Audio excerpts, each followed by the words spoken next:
Yeah, looks like they back for a fifth season, man. Who that? Sports Roundtable. Who? SRT Crew. Whoa. SRT. They got that realness flowing in they DNA. Damn you lame if you ain't tuned to SRT today. HO got that payload when he say so. What you betting on? Don't get mad at me on fantasy. Break up Kyrie LeBron. I be smooth as sports superhero Hancock in the mix. Deal with roll tide forever. Real talk, you know who he gon' pick. See where I be with SRT behind the glass. That G-Money. They with a strong. I never lose. 6-man elite. That's J Smooth. All you other sports radio shows is fake news. Believe that. Turn up your radios, cause it's time for SRT Radio. Yeah. What up? It's Sports Roundtable, and we're live from our virtual studios overlooking the digital world. I am your humble host, H.O. from Bankhead. And of course, I got my main man next to me right here with me, all the way from the Cricket Letter, Mississippi. Coach is in the What's up, Coach? A lot of letters in that crook, and I'm ready to break up Kyrie and LeBron. I don't care what today. That's the only thing you hear when you hear the intro, huh? That's all I need to hear. When I break them up, life is over. When they get broke up, there's another breakup for them, though. No comment. Yeah, well, Coach, we got a whole lot to talk about. Mr. Ace say he gonna get in here around 7:30, right before Mr. Tate come on and give his Final Four analysis. Okay, I got and some. The brackets are out. There's a special visitor that want to see Asa. Who we got? Got something new, huh? No, the Shank is back. He just want to see Asa. That's all. I'm gonna keep him down until Asa says something crazy. Then he'll be back. He'll be here. Like that, dog. Look like the Shank done got a little life on him. Look like he's shining up a little bit. Yeah, I had to talk to him about some things. He was slacking on the job. I'm like, no slacking, sir. You come ready to cut Asa at any time. I don't care what he do. How was your week? How was your week? How your week been so far?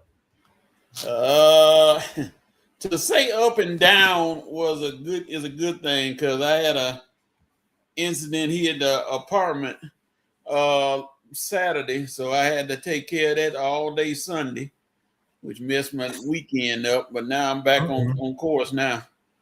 Back on course, okay.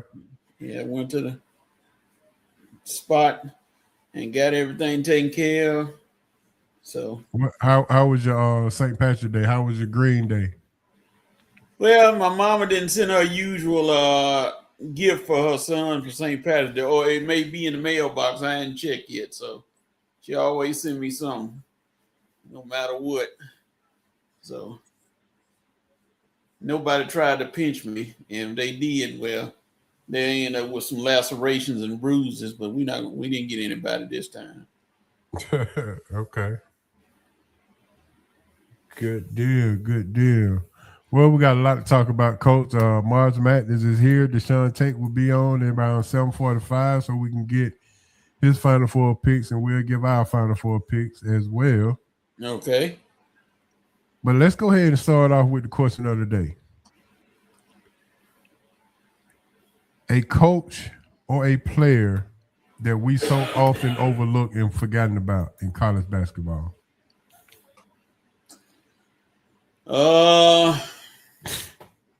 That list is extensive sometimes. I would say Mark Few at Gonzaga. He always be playing the regular season. He be sitting there, he be doing his quiet stuff, quietly winning.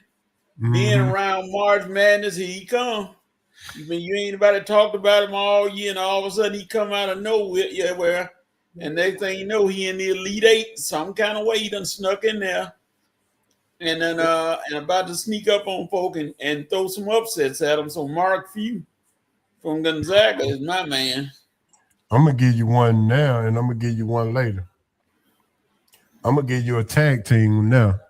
Uh-oh. I'm gonna give you John Chaney and Mark Macon. Not bacon making, shaking making. Yeah, John Chaney and Mark Macon.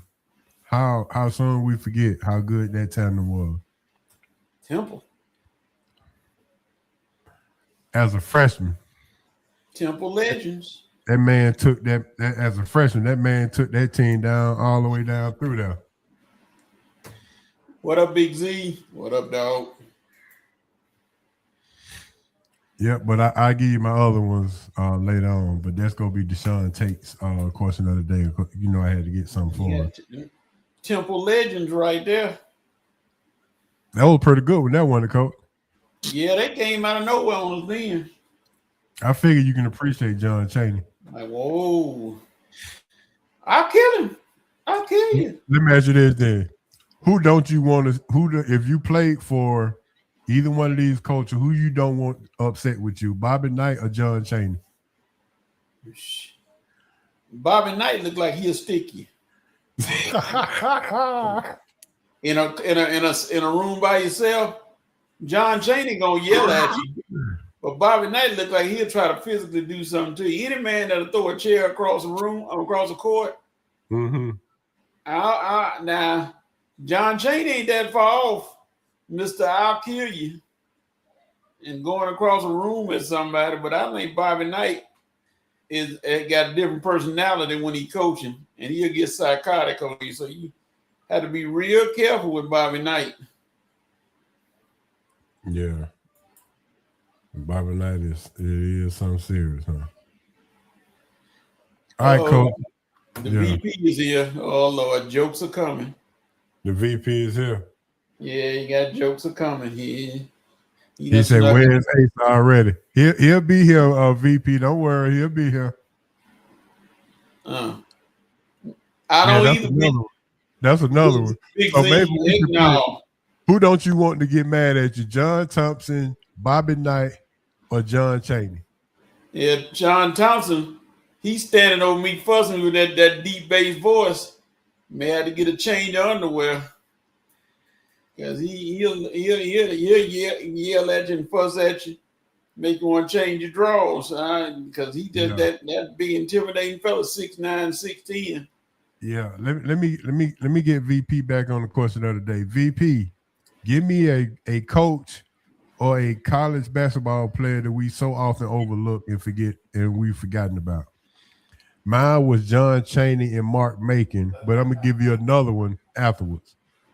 I'm gonna give you another one later on down the line. So just for you, VP.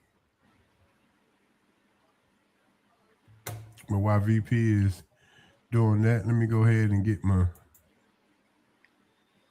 me all squared away and set up. Uh-oh. Nolan.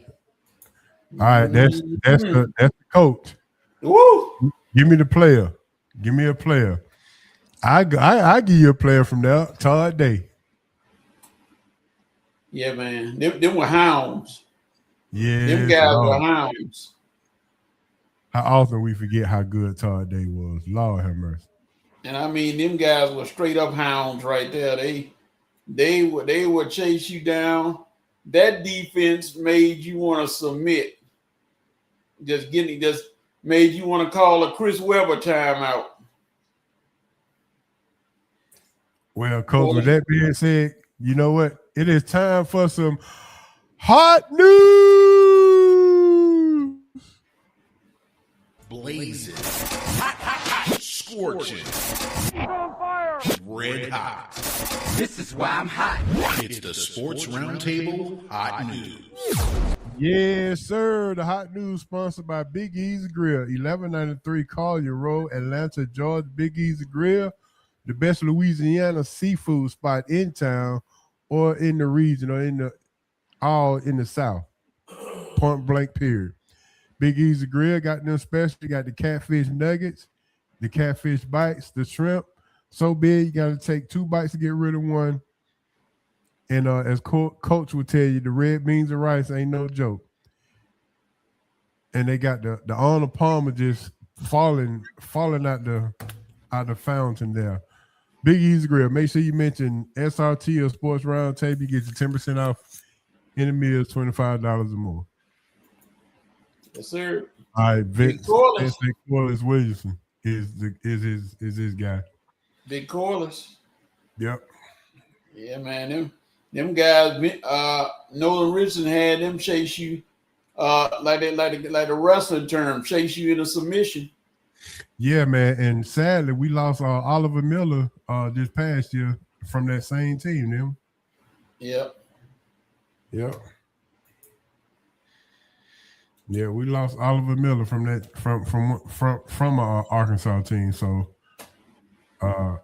rest easy, big fella. Yes, sir, Big O. Oliver Miller. He can shoot the 3, move around, block shots, do a little everything, wasn't he? Yes, sir. All right, Coach. It's time to get into the brackets for our hot news. Give me. If you look at the bracket right now, give me something that stands out to you. I don't know why. I'm just looking at my bracket and hope that I picked the right upsets. Because that 12-5 matchup always produces an upset. Some kind of way, that 12, whoever that is, always sneak up and catch that 5 slipping. And it's like, oh, dog. And the 5 can't shoot it. And next thing you know, party, like Prince said, party over, oops, out of time.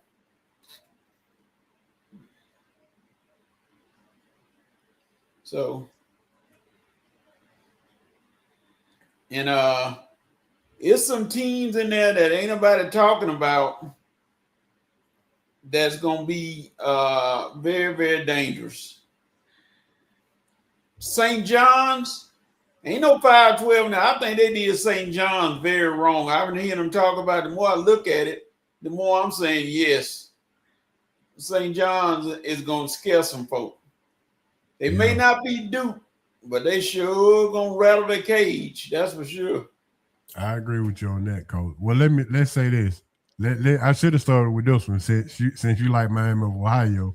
Did they get robbed going into the tournament by being playing in the first 4? Should they have been in the tournament without being in the first 4?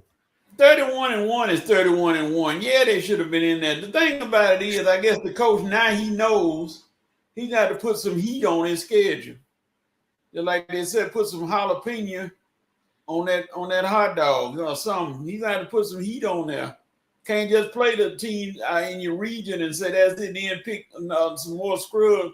You got to go non-conference games like Vanderbilt, Auburn, Tennessee, North Carolina State, some stuff like that. You got to pick those teams.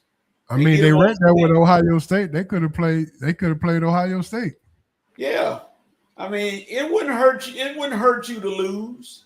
That's non-conference. It ain't gonna hurt you to lose. And then if you beat them, there you rep up right there. You can stick your chest out.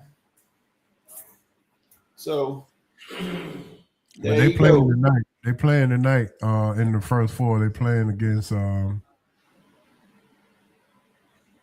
gotta look it up because I can't even remember.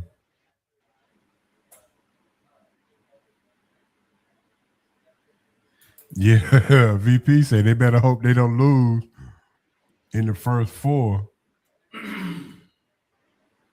Yep. Yeah, people gonna talk about them if they lose. That's the doggone shit. They really gonna get ripped. They gotta come out fired up and win that first game. And if you don't win nothing else, win the first game. You gotta get into the tournament, right? Yeah. Now if they can make that, they play at 9:15 against the BPC against SMU. Now here's my thing. if they get in there and they do well, then what people gonna say? They're gonna say they should have been ranked higher. Well, let me ask you this, Coach. In this situation, is the coach for Miami, Ohio, is he auditioning for another job during this tournament? I don't think he is. I think he gonna stay there even after this year. He gonna see what he does. He's gonna see his team through. He done made it. He got it this far and got him with this kind of record. I don't think he just gonna abandon them like that. If Georgia Tech come calling saying, "Oh Lord," I'm just asking. If Georgia Tech come calling in the great state of Atlanta, where Magic City is anyway. See, there you go. You done thrown Magic City all up in there.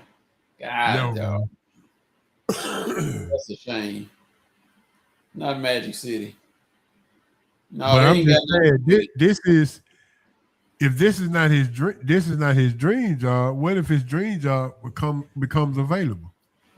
Well, all I can say is this: when a man turns around and says, "If we go undefeated all the way to the NCAA tournament, I get with my swim team and put on swim trunks and jump in the water with them," obviously he feels some kind of way about his squad.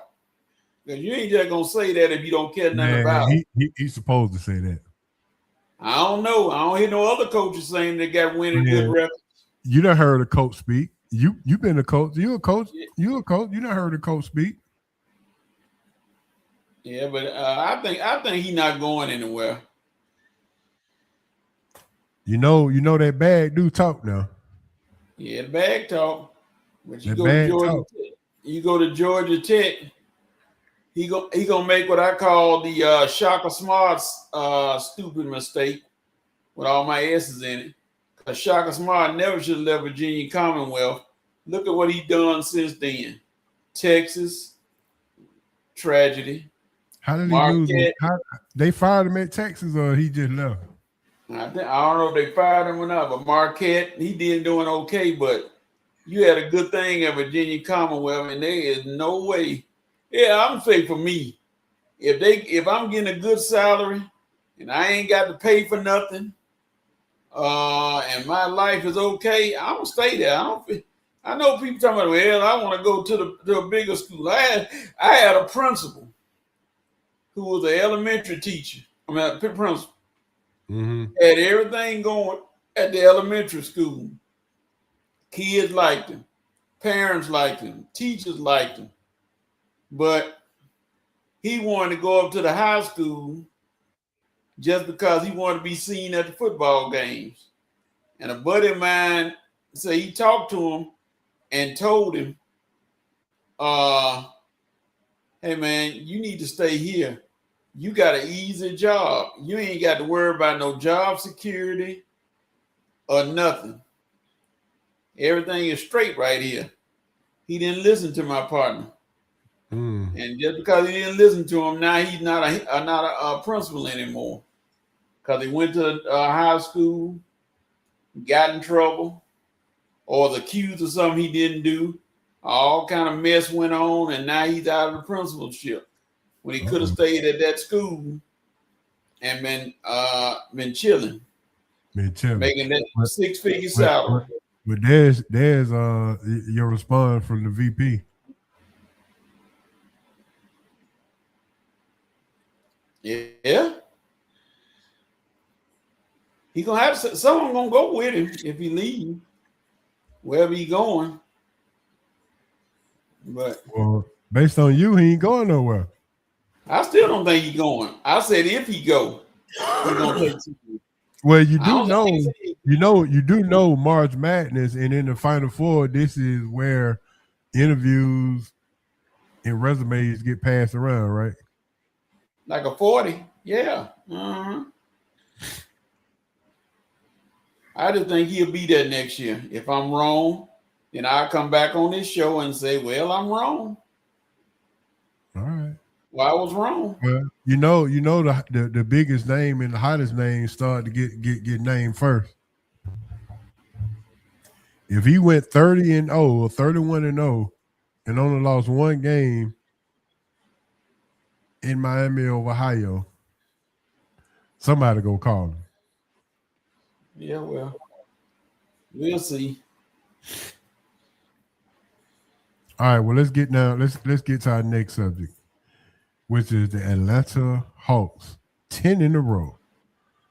Coach, your thoughts on the Atlanta Hawks winning 10 in a row? Means nothing if you don't get in the playoffs and do anything with it. And long as I've been coaching, I've been playing ball. I went on a big winning streak. Then got in the playoffs. First game against a team that I know we could beat, and we lost in the playoffs. Then and all that 10. So how many games we won? 6 or 7 game winning streak didn't mean nothing to me or anybody else. Everybody was like, "Coach, y'all lost." Yeah, sure did. And they didn't care nothing about them all them games we won in the regular season. So what do the Hawks have to do? Keep letting that to validate that you can trust Quinn Snyder moving forward. Listen to what he's saying, because obviously he's telling you something good. And don't fall victim to the big head of we got a winning streak going, and can't nobody beat us or anything. Look at your competition as well, and just play ball. I mean that youth movement is serving them well right now. Keep staying with that. How far do they have to go, and how well do they have to play in order for you to be convinced that Quinn Snyder can take this young, talented team? Semis, at least. Semi. Yeah, and when they get in the semis, they have to lose. They have to lose closely, like 4-3 or something like that. Now you go in the semis and get beat 4-0, that don't look good at all. But if you go in there and you play hard and you lose, there you go. Well, Coach, guess what? My main man, Mr. Asa Brown, is in the building, ladies and gentlemen. Gentlemen. I didn't get the memo. I would have had black on too. I got dark blue on, but I got the memo. This is blue right here. Next time, pay attention, sir. Okay. But look, Asa, let me put some in. I'm gonna put some up for you. Let you read it. Oh, appreciate it, Vince. Looking out for your boy. Appreciate it. Thank you, sir. I'm here. It's always good to be a. Yeah, your buddy asked about you too.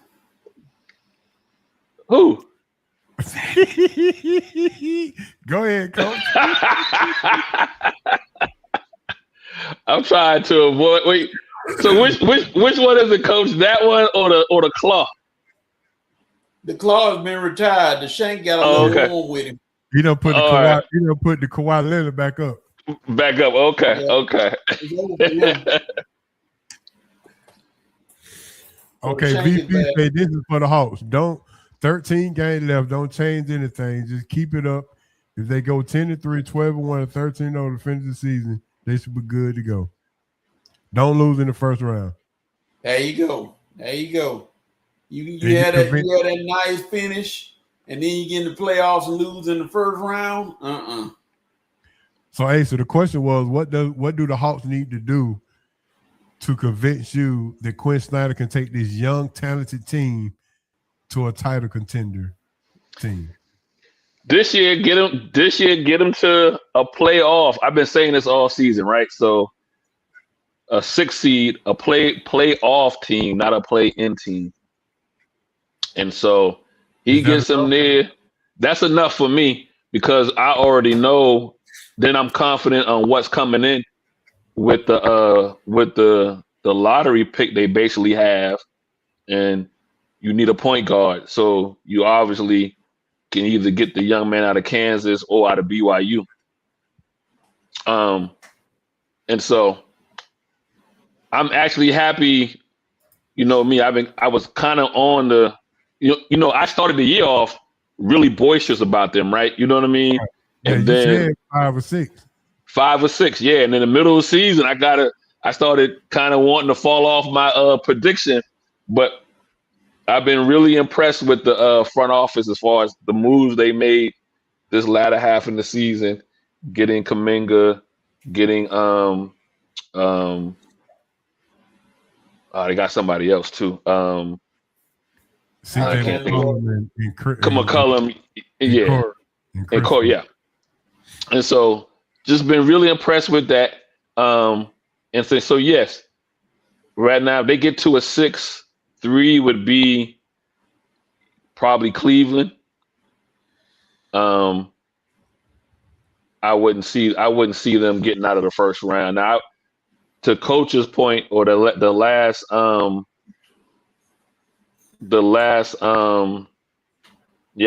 blind, Vince. So you know what I mean. I'm blind all the way across the board. To Coach's point and the last person's comment, you kind of just you don't want to get swept in the first round. Nope. I wouldn't have a problem in them losing in the first round. But I would want to see a competitive first round. So, but yeah, the top of the East, they're not there to compete with the top of the East. So the Knicks, Boston, and especially with Boston getting Tatum back, the Knicks, Boston, Cleveland, I don't think we are there to compete with them. But at the same time, if you get one of them, you at least want to see a series go to 6, right? Mm-hmm. If you get that 5 spot, that means the 4 or 5 play. That could be Orlando. You get that 4. Yeah, you get that based on because they're on a 10-game winning streak, right? And they still sitting at what 9? 8. They're at 8 now. So yeah, if they go 13 and or 14-1 or however it is, and they can get up to a 13 games left, they got to go 12-1. 12-1. I just don't see it. Basically talking about they basically would they would have done what happened in the 2014-15 season when they didn't lose in the month of January, right? Mm-hmm. So I don't see that just because I know they got to play Boston twice. I think they got the Knicks once and they got Cleveland and they get Orlando again, somewhere all in there. So I don't see them going 12-1, 13-0, or anything like that. But I'd be happy with the 6 seed and a playoff. 6-3, you get either Cleveland or New York. You may get Boston, and just have a competitive first round. Okay. All right, let's go back to the brackets. We talked about the brackets. What stands out to you for these brackets when they came out? Other than Auburn getting shafted. No, I don't think Auburn got shafted. You can't complain when you a 500 team basically trying to get off. You know what I mean? I shouldn't say I was surprised, but at the same time, what they kind of did to Miami, Ohio, even though they were.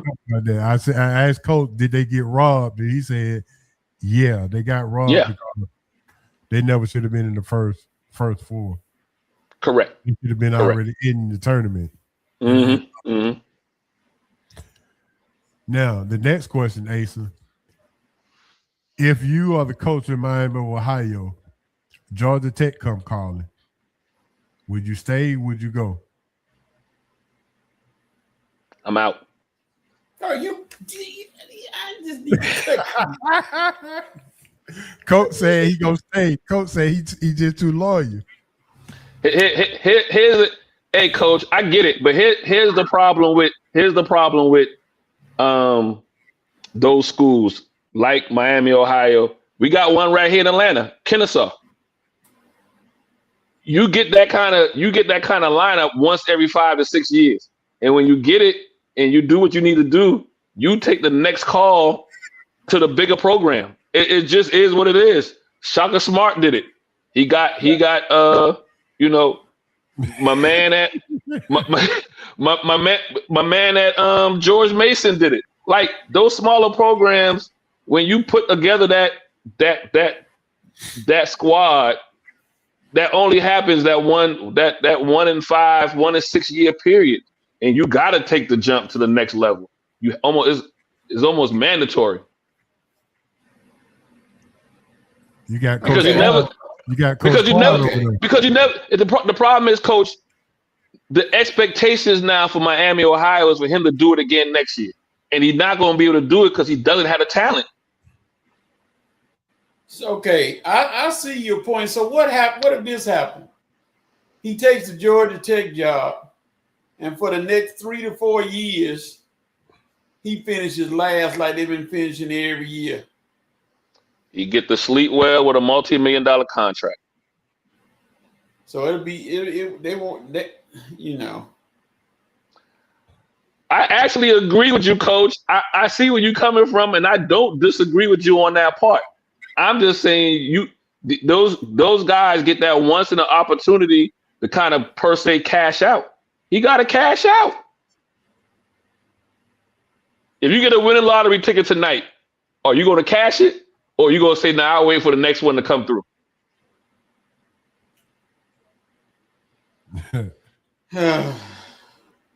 You know, he relies on you with that money now, Ace. He relies on you with the money. So you had a smaller program. You hit. You got to go. And Miami, Ohio is that way. But I can name some other known name programs that's going to be that way. DePaul, for an example. Remember DePaul back in the day? DePaul was that kind of program, right? We thought was that mid-tier, not with the big boys, but they kept a good squad for some years. But then when they fell off the cliff, that coach was like, he didn't get the offers that if he had taken a couple of seasons prior to.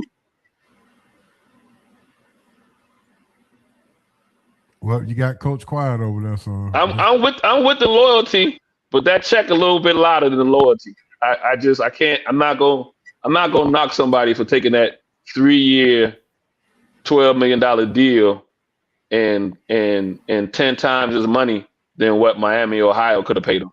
What if Miami up his pay? Miami, they can't. They don't got the money. He's outperformed this contract. To be honest with you, Miami, Ohio will probably be happy if he leaves because he's outperformed this contract. And they'll never be able to match him. So you'll take 3 years of not winning and then getting fired as opposed to staying where you are and getting a decent salary and winning and making the NCAA tournament. I'm taking the 5 times X my money. How you know it's gonna be that much? You want me to look it up real quick? I guarantee you, Miami, Ohio probably paying them about $500,000, and Georgia Tech gonna give them 3.5, 4. Am I right, H.O.? probably, yeah.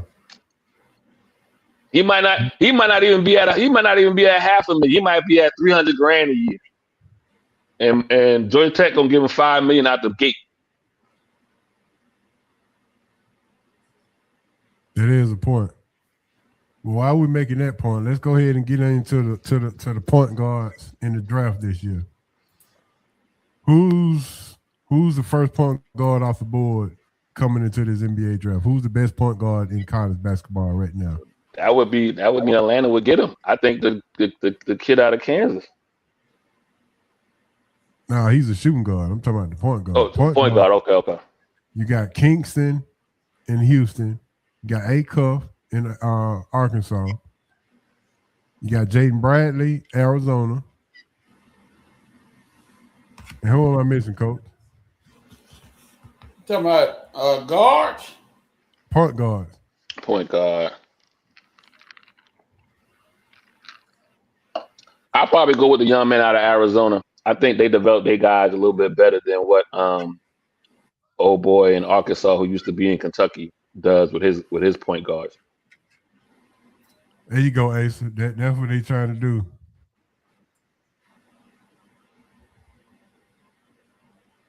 Going back to your point about coach. Yeah, so Vince, what's the highest paid coach in MAC? 1.1 million, 900,000.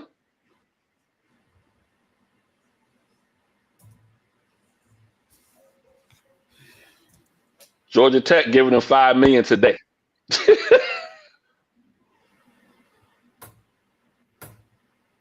I'm about to look it up just to see if my numbers, you know what I mean. I'm looking it up now. Travis Steele.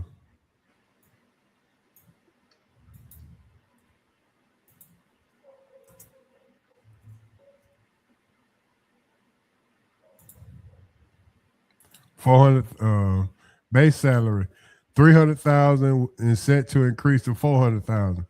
What I just said, he ain't even at $500,000.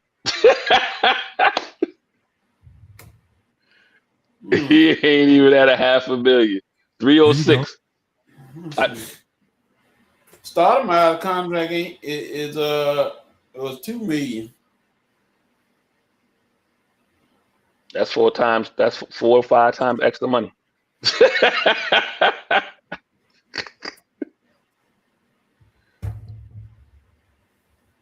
Coach, you gonna stick around with $300,000 and get steady increases? That's right. Long as I get all them performance bonuses, I'm fine. It increased to $400,000 next year and $500,000 the final years of this contract. Make sure you count the bonuses that they're giving him. How many years? Like I said, I agree with you, Coach. I get it. I'm just not turning down 4 times my money.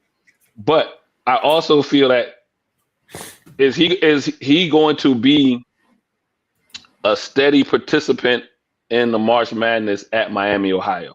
This is the question, though. Can he maximize his coaching ability in that conference and with that talent that he can get? I think he's already done it this year. Can he do it the following year? The examples I'm using is, say, George Mason from a few years back. They did like 2 years in a row.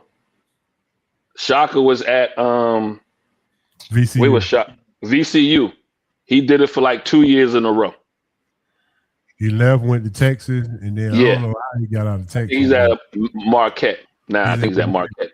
Yeah. But you see, Coach, he went from Texas, big contract. Now he's making an X amount of money. Wherever he goes, he's going to get that. Whether he gets to a NCAA conference tournament or not, the MAC will never get him. The MAC will never get this gentleman to $1 million, even with the bonuses. He might max out at $750. Coach looking like, yeah, whatever. And so I'm not leaving a guaranteed 2.1 on the table. My thing is, I don't care about that money. I ain't going to where I'm gonna be in last place every year. That's the challenge, though. And that's the challenge. The challenge is not to be last place every year. Like I said, I feel like there you go, Asa. The most, like I said 750, 850. So they're not going to crack $1 million.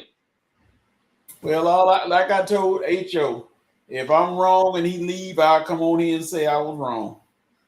And the other thing is too, Coach,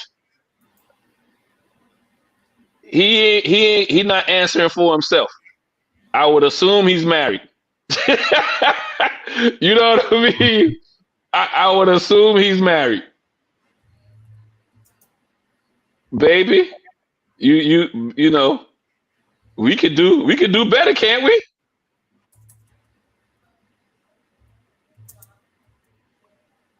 I'm just saying. Asa done spoke. What they say, everything that look good ain't good for you. Again, Coach, I agree. But if I do Coach, I'm not arguing. If I do 4 or 5 years and I get the $2 million a year for 4 or 5 years, when I get done with Georgia Tech, I'm done coaching. I'm walking away. I'm retired. Enjoy yourself. Yes, I will with my $10 million. We're about 10 million. Or well, like I said, 3 years, $5 million deal or whatever. Yes, I'm out. VP doing all the research for us. The smaller, appreciate that, VP. Yeah, the smaller schools can't compete with the bigger schools when it comes to the package salary. So when they get like I said, I'm gonna hate it for Kennesaw. Kennesaw here on their football program and their basketball program. They're not gonna have neither one of them two coaches in the next year or two. They gonna move on, right? They're gonna move on. You have to, right? Yeah. You can't look. Even as a real estate, I mean, I'm not a real estate guy. I mean, you're in the real estate, but I was going to use an example that you can relate to. You can't keep selling small houses and hood houses forever. Eventually, you got to sell them big luxury houses. You gonna go for the white whale at some point, and you gonna get one. When you get one, you good. All right, H.O., I got a question for you. What you got? And I was thinking about this as I was watching the games, and it just made me wonder. The SWAC and MEAC schools are, playing in the NCAA tournament. They probably gonna be in the play-in game. Playing in there. Why is it that these same black kids, when they get in tournaments like this, it seems like they can't shoot, they can't dribble, and can't score? Is the defense that much better? It's a different stage. If a different stage, it's a different stage they haven't played on. So they just get scared. Well, it's not being scared. It's just you're just not used to playing on and in front of that many people. You go from playing at Kennesaw, 2,500 people in the gym, to 20,000 in a whole arena, and TVs, and the nation watching. And if you shoot an air ball, you'll get talked about by your friends and family. So what about the other team that's playing in front of the same kind of crowd, and they played them? There's your answer right there, VP. I just said it. No, listen. I'm talking about when they playing against teams that are similar to them, similar style. I mean, not style, similar audience, similar crowd, and all that stuff, and they can't play. And the other team seem like they can. I mean, I'm trying to figure out why we. That's coaching that is. Yeah. So yeah, Coach, I hear what you're saying. Coach, I'm trying to agree with you. I'm trying to agree with you tonight. I hear what you. He done showed you that shake. I know, right? I hear what you're saying, Coach. I understand the premise you're coming at, but if you look at some of those 11, those first 4 in, first 4 out. Yeah, you might have Howard playing in the first 4 in, right? But they're not playing another HBCU. They're playing like, for an example, they're playing like Arkansas, who's who's coming from a bigger conference on that first 4 in out type scenario. I forget who the first 4 in, first 4 out playing. But so not only to everybody's point about them playing on a bigger stage, you also in some of those matchups are playing better competition than you've played before. Hold that thought, because we got my main man coming through all the way from Buffalo, New York, in the building. My main man. I hope you got there safely, my man. Deshaun Tate is in the building. What's that, bro? Oh, there's microphone. I think you might be mute, Deshaun.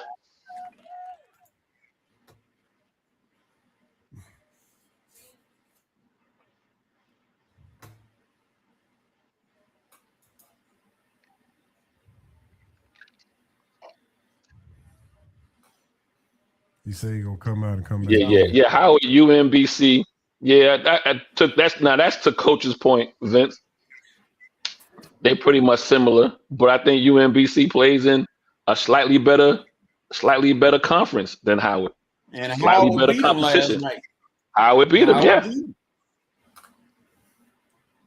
'em. SMU's ACC or / Big 12. Miami, Ohio's in that Valley Conference. Let's see what happens.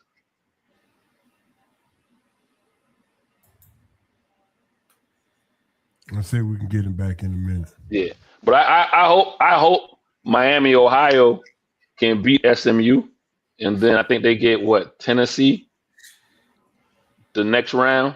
Mm-hmm. And I hope they beat Tennessee. I want to see them go at least 2 rounds. So I think they, so y'all mentioned it earlier, they got shafted. They shouldn't have to play an extra game when you 31-0 in the regular season. Mm-hmm. Did you see anything else stand out in your bracket when you looked at it, Ace? I glanced at it.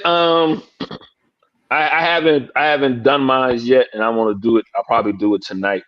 Well, you gonna have to because it starts tomorrow. Yeah. So I seen some more things on the women's side, to be honest with you, than I seen on. Why you hadn't done your bracket? Man, called life. Okay. So you don't take time to eat lunch or anything? Not this week. So you've been going without lunch. Eating on the run. I haven't even cooked this week, Coach. And I usually cook my dinners. I ain't even cooked dinner this week. I had to slide in. Nobody want any skirt steak or anything. So don't. No. You got to do better. All right, Ace. So while we're waiting on Tate to come through, let me give you my question of the day. Name a coach and a player in college basketball that we soon forgot about that's not getting enough talk. I said John Chaney and Mark Macon, and Coach said, who did you say, Coach? Mark Few. Mark Few. And who was your player? What's the guy named? She got to go. I got to Adams. Was it Adams? It don't have to be it don't have to be the same school. I'm just. No, I'm just saying for Coach. Was it Adams? You were with Few and Adams, or with the Adam center Morris. That played? Yeah, Adam Morris, or was the guy that just played Timmy? Adam Morris. Just played yeah. VP said Arkansas, Nolan Richardson, 40 minutes of hell, and he brought up Corliss Williamson. Corliss Williams, yeah. All right, I look like Tate is back this time. Let's see what we got. There he is. We good now? I think so. Can you guys hear me? Yeah, we good now. Let me go ahead and give you. I wanted to make sure. I don't know if I had. So I had to break out my new shirt. I can't. It's March. I like it. We like it. I had to bring my shirt, and I got a hat for so many different years. I'm collecting right now. So this was the one I chose for the night. 95. What city? Which city? Was that that's the year UCLA won, right? 95. What city was it played? No. I'm trying to. I only showed you right on the hat. Seattle. Yeah. Seattle. Was that with the needle? Was that the year UCLA won 95, right? 95 Tyus Edney. Tyus, yeah. Mr. Magic Layup. I appreciate you guys for having me, man. Thank you so much. It's crazy. Didn't get a chance to make Buffalo. I'm not playing with these people with these planes in the air, man. So I'm going to let them go ahead and do what they going to do. But anything that we can do from Buffalo, we can do from Atlanta, we can do from the Big Apple to the Pineapple, from the Frozen State to the Golden State. Either way it go, team still, survive in advance is the name of the game right now. Here you go. So you didn't make it to Buffalo? Didn't make it to Buffalo. Thought about maybe, who knows, man. I might jump up in the morning, man, and head out to Greenville and go check out your Devils. Or I might leave in the middle of the night here, man, go to Tampa and see the defending national champ. Still up in the air a little bit. Okay, well let's go ahead and go a deep dive in. The first question: did Miami of Ohio get robbed? Should they be already in the tournament instead of playing tonight in the first four? Absolutely should. I mean, they're in the NCAA tournament. This is technically an NCAA tournament game. So, I mean, should they be playing the first four, this and that? I don't know. People ask, who got screwed, who did. If you didn't do enough to hear your name called, then it's something that you didn't do. You got to take that up with yourself. That's just kind of personally how I feel about it. Everybody started out 0-0. And for some people, they just feel like Miami, Ohio shouldn't have been in. They didn't win their conference tournament. Let me tell you something. Gripes that people have with themselves. This is a team, if nobody else should be an NCAA tournament team, it should at least be a team that went 20-something or 30-something and won, for crying out loud. They controlled everything that they could control. They have one blemish on their record. That came at the last second. For a lot of people, if they didn't go all the way to their conference tournament, like some people feel like, I feel like people feel like if they went all the way to their conference tournament championship game and lost by a half a point at the buzzer, then they shouldn't have been in. And a lot of people's brains, based off of the lack of strength of schedule, that they shouldn't have been in the tournament. And that they would have just had to be a team that went undefeated, which I think is crazy. One reason is because, you can make the NCAA tournament by going completely winless in your regular season, completely winless, non-conference and regular season, and then go on a roll and win your conference tournament, and then automatically get in. Does that make it fair? No, but that's the rules, regulations, protocols, and the guidelines that the NCAA has put in place. But outside of that, they've controlled their own, destiny to a degree. But they got to go out there and put hands on them boys tonight, and I'm sure that they understand that, because if they win, then there ain't gonna be a lot of everybody's gonna say they belonged, who felt like they belong, and if they lose, it's just gonna be everybody who felt like they shouldn't have been in saying that they shouldn't have been in.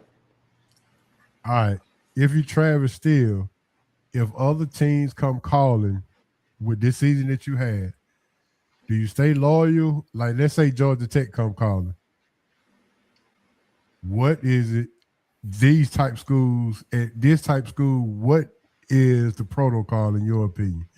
Do they use this as a stepping stone, or do they stay loyal to a program that's giving you a chance? You pulled up the numbers. He only making $300,000. This the and forgive me, and I promise I'm gonna answer. But this is the last thing. Y'all ain't in no rush, man. Y'all got me for one of them long football segments y'all be having, man. Y'all give basketball the short end of the stick. The last thing I'm gonna say about that last question, man, was as simply put as everybody talking about how bad of a schedule that they had, but they weren't the worst in the country. So the teams that were worse scheduling teams than they were, how come they're not undefeated? Anyway, I digress. I don't know if it's about. I don't feel like I don't feel like you're disloyal if you leave. The kids can leave. I don't feel like that makes them, not loyal to a program. The coach can leave. I don't feel like that. Everybody's in this game to try and put themselves in a better position one way or another. That's just the way I feel about it. If a better team comes calling, coach or player, I'm not mad at you for having that opportunity to leave. How can anybody, if things with Coach Pope doesn't goes the way that I think it's probably about to go, and they ring Travis Steele's phone, who can be mad at him for leaving Miami, Ohio, and taking a job in Lexington, Kentucky? Nobody. The same way that if one of these kids go out here and kill in the NCAA tournament and enter the transfer portal and leave and go to Kentucky, who can blame them? Nobody. So I don't see an issue with it either way. Okay. Coach, I thought Coach go get the shank out because Coach said here we go. See, you already slanted the question when you came on. Talking about the most he can make is such and such, instead of just asking a straight up question. Y'all think y'all slick. You slant the for before he came on. So we trying nothing, H.O. I got your number for you. He said most you can make is such and such and such and such. Yeah, I said he's only making $306,000. Yeah, that ain't nothing. He just all he's supposed to do is ask the question. Oh, Would okay, he my go or bad. would he stay? I check, Joe. You better All right, check your Deshaun, catfish bites. Deshaun, don't worry about him. Listen, is it the 11-6 or the 12-5 that we need to look out for in this bracket? I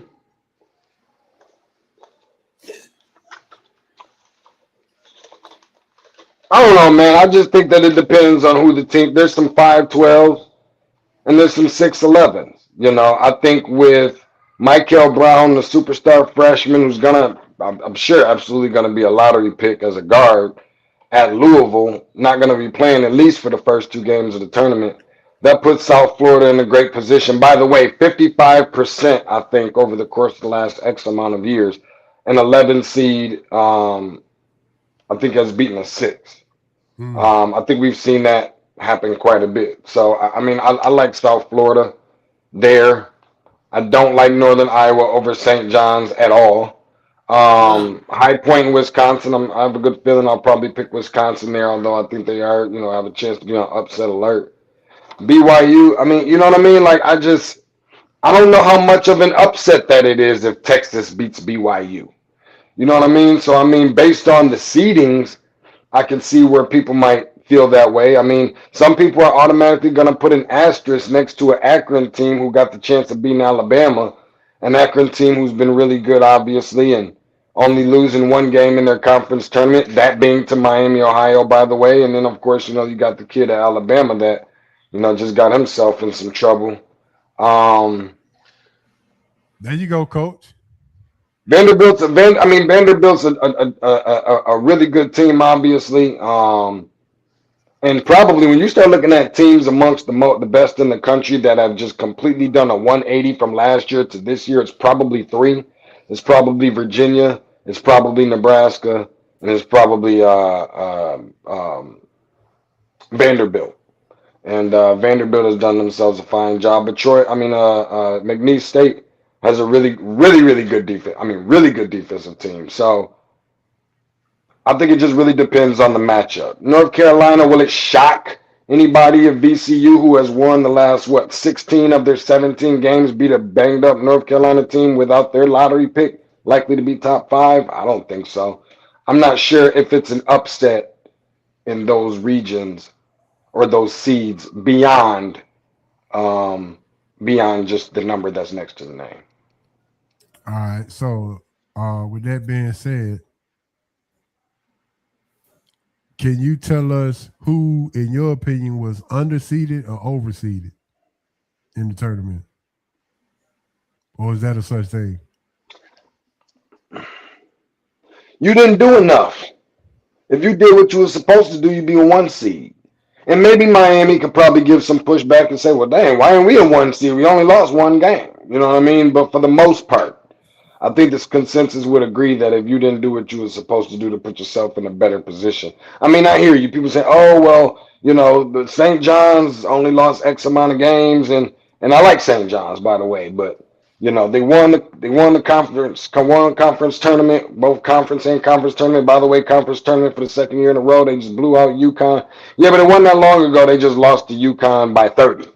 So, I mean, that was a top 5 ranked team in the country. Ironically and coincidentally enough, they also got number 5 next to their name as far as the seeding. But, they came out and was expected to be this team that was a threat for the Final Four and this and that. And not that they're not still that, but they fell back because they lost games and that they probably shouldn't have, and then fell out of the top 25. So I'm not overly mad because at the end of the day, I know a lot of people, probably you included, other Duke fans, feel like, oh, we got a raw deal. We got all these Hall of Fame head coaches between, Hurley and Izzo and Patino and Self and all this and that, and we're the number 1 overall seed. And I overstand all of that. But at the end of the day, man, it ain't nothing to cry about. If you meant to be there, you're going to be there.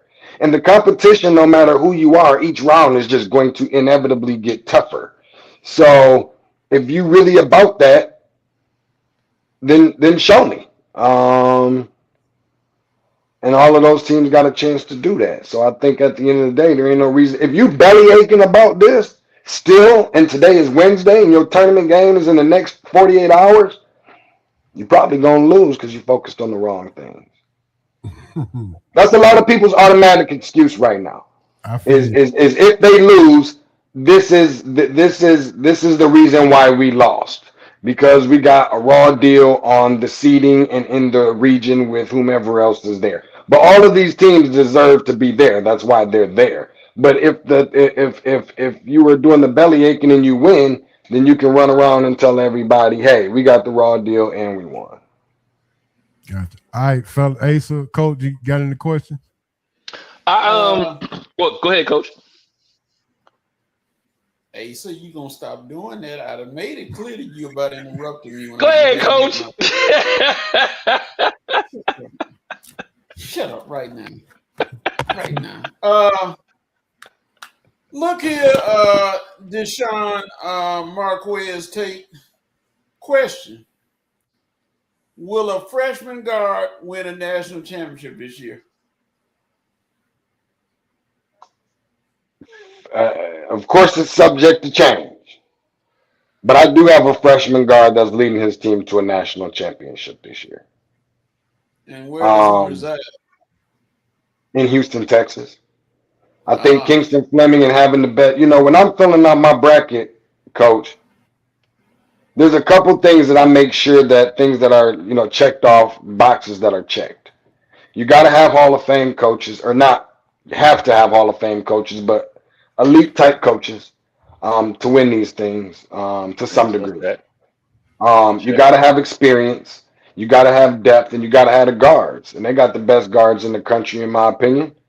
I mean, we've seen two teams since HO's 2015 team that was so heavily predicated on freshmen. We've only seen two teams or two players that were one and dones that left early and went to the NBA. So that goes to show you that the teams that are winning national championships are not the ones that predicate its success off of freshmen. I promise I'll do it in under 60 seconds. So since HO's Duke team did it in 15, Villanova didn't have any one and dones in 16. Carolina had one, Tony Bradley, in 17. Villanova didn't have any in 18. Virginia didn't have any in 19. COVID didn't have any in 20. Baylor didn't have any in 21. Kansas didn't have any in 22. UConn didn't have any in 23. Stephon Castle was the second one for UConn in 24. And Florida didn't have any in 25. So, you know, just from that standpoint alone, I just think that it's time for Kelvin Sampson. I think it'll be Kelvin Sampson that leads them more so than it is Kingston Fleming. Yeah, please, for Kelvin Sampson, because I just want him to smile. That's all I want him to do. He never smiles. Nothing ever makes him happy. I just want him to be happy one time and just smile after the game. Coach, I'll tell you this, Coach. That is true. I'll tell you this much, Coach. If you've accomplished as much as he has, whether it had been in, I don't know where did he start, is it Tulsa or somewhere in Oklahoma or whatever the case may be, and then became Oklahoma Sooners head coach, left there, went to Indiana. Don't love the way that they was messing with this man in Indiana, but all the stuff, scrutiny and criticism and everything else that he went under with the microscope and then left and took a Houston team. Name a player from the Phi Slamma Jamma all the way up to this point where he's become the head coach that had a player. Name one that played for the University of Houston Cougars. That just lets you know how much he has turned around this program. They were an afterthought in between all those years. So for what he has done and gotten them to, this isn't one of his first Final Four. I mean, he made it to a Final Four with them back in 2021. Yeah, a few years ago. So, I mean, they've been damn consistent.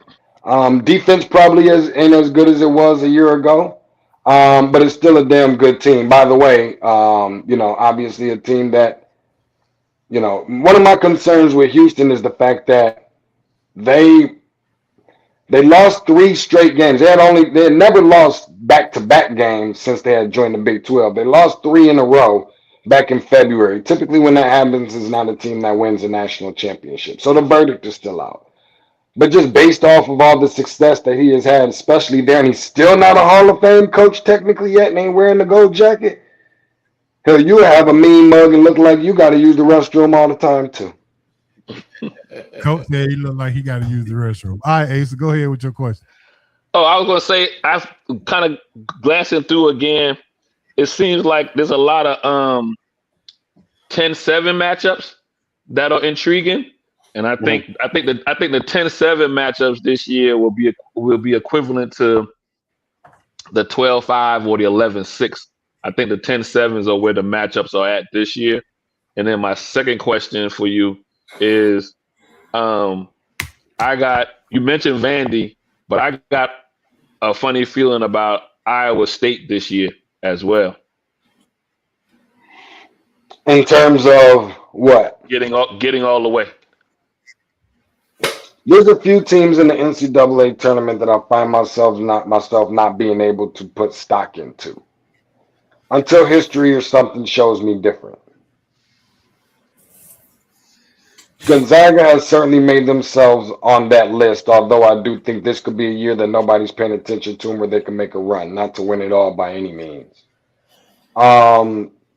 Tennessee, Purdue, Iowa State, those teams fall in that category for me. 7-10 matchup. You know, I tell everybody this all the time, and I'm also kind of always interested to hear what other people think, is that every time the bracket is released, this is just a known thing, just the way my brain is wired. Every time that bracket is released, there's always the one game at least that makes me say, that's the one. That's my one right there. I could see it, right? And that's a 7-10 matchup. The size, the experience that Santa Clara is going to bring to the floor against a team that has been all over the place in Kentucky. By the way, it won't be John Calipari's fault this time. I like that matchup, and I like what it does maybe from an NBA narrative. You got Shai Gilgeous-Alexander, who was at Kentucky, and you got, you know, Jay Will that was over at Santa Clara. I don't know, and sometimes I get, what does that mean anything? No, but sometimes I just like the storylines that come along with some of these matchups. I like Santa Clara. Is it in comparison to the 5-12 or the 6-11? I don't know. 7-10s is usually pretty closely matched up and even for the most part, with the exception as much as any other seed, except for probably the 8-9 game. I think UCLA and UCF will be interesting because UCF does have a really good team. I'd probably pick UCLA. It depends on Tyler Bilodeau's health. Miami has probably been, I mentioned, you know, Virginia and Nebraska as far as turnaround teams. Vanderbilt, the other one is probably in this conversation is Miami. Miami had a damn good season this year under Jai Lucas and got some good transfers in and among some other things. And I think that they're going to be equipped to win that game. But how does a 10 seed like Missouri, how are they playing in St. Louis? I don't know. But that, you know, Sean Phillips is a guy from Missouri. Sean Phillips, and then the transfer from Duke. Mitchell. Mark Mitchell. Yeah. I think that that won't be an easy game. That'll definitely be one that I think you'll want to see because I think both of them playing with a lot of pride. Good deal. So you just ran us down your thoughts on the March Madness, but in the back of my head, I keep thinking that you actually was showing us your historian accolades of remembering all of the championships from 15 all the way up to now, a 10-year run in championship teams. That was very impressive. I appreciate it. Throw me a year out there, H.O. You say what now? Give me a year. 16. Okay. 16. We just went through 16. Let's take it back to probably, 08. I don't know, 90, right? Set your timer for 2 minutes. All right, 97. 97. 97, Arizona. 98, Kentucky. 99, UConn. 2000, Michigan State. 01, Duke. 02, Maryland. 03, Syracuse. 04, UConn. 05, Carolina. 06, 07, Florida. 08, Kansas. 09, Carolina. 2010, Duke. 11, UConn. 12, Kentucky. 13, Louisville. 14, UConn. 15, Duke. 16, Nova. 17, Carolina. 18, Nova. 19, Virginia. 20, COVID. 21, Baylor. 22, Kansas. 23, 24, UConn. 25, Florida. Woo! That boy, Kobe that bad talks boy. I know who we bring it to. I know who we bring it to. Jeopardy. There's some people that can run this thing off, though, and I give them credit. They can tell you who the starting five was for all of the. I mean, some people. I mean, I don't got none. I'm a dad now, so I don't have as much time on my hands as I used to, but it takes a lot of work, man. I'd rather know those things than to know where you can go and pick up bad habits. So There you go. All right, my man. This is the time that we've been waiting for. Nobody was beating that Kobe team. They had great guard play. the best guard play, Well, I know, right? All the way to the hospital. the best and the worst. Yeah, it is.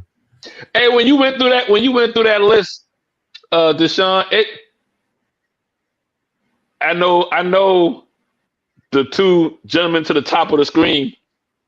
There was a little battle in there, back and forth between Carolina and Duke, getting back and forth to the championship game. It seemed like about every 3 years, one of them was getting back to the championship. You know what Correct. I mean? That's Yeah, And correct. then Carolina did that.